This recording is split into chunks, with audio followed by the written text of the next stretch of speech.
My name is Breese. I am learning sign language.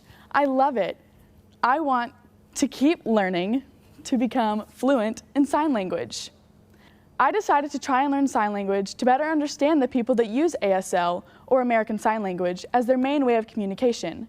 Now, not every person who is deaf is going to use sign language, but according to Michelle Westphal, a professor of deaf studies, most people who are born deaf or have been deaf for most of their life choose to speak sign language over other forms of communication.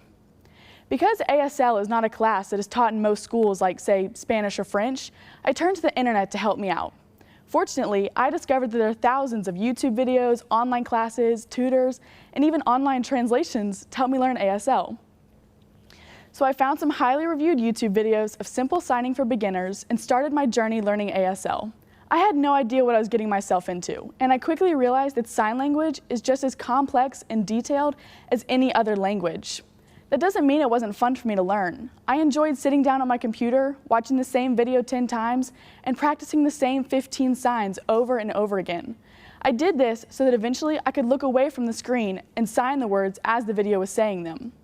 But as I was learning simple words and phrases from these videos, I realized that if I ever wanted to be able to talk with people in sign language who actually communicated with ASL, I would need more than just little things like hello, my name is, and good morning.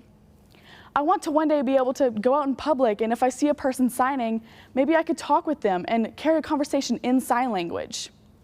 I felt stuck though because, to be honest, I got scared that I didn't have time for this extra hobby.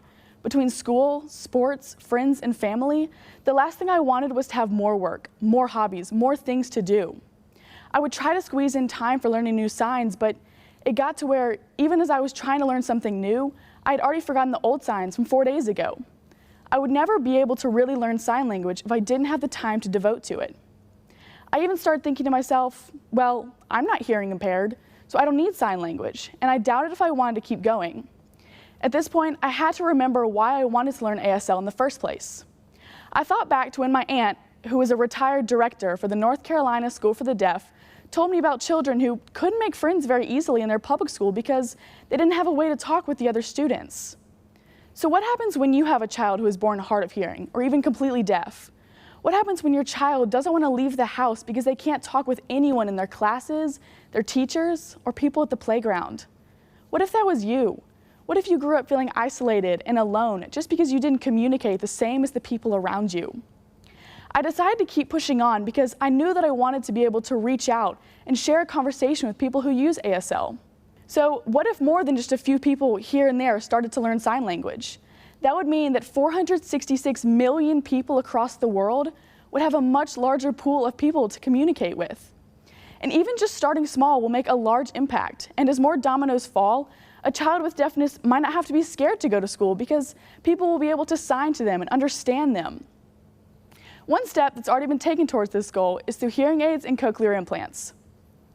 These implants are small electronic devices that help a person to be able to perceive sounds. The cochlear implant has one piece that sits behind the ear and a second piece that is surgically placed in the ear. While this is a great advancement, there are still ways we can improve in this area too. Not every implant is successful, and not every person is able to learn English easily if they've known sign language or read lips for their whole lives. And in some situations, people don't always think that they should get a cochlear implant because it can often be seen as going against the deaf culture. But if we're able to promote ASL more through formal classes in school, people who are deaf may not have to worry about getting hearing aids or cochlear implants. Because personally, I want to continue to learn sign language, and having a class to take at school that actually counts towards my future would make it very easy. With determination and hope, we can help the world become more accessible for deaf people. Thank you.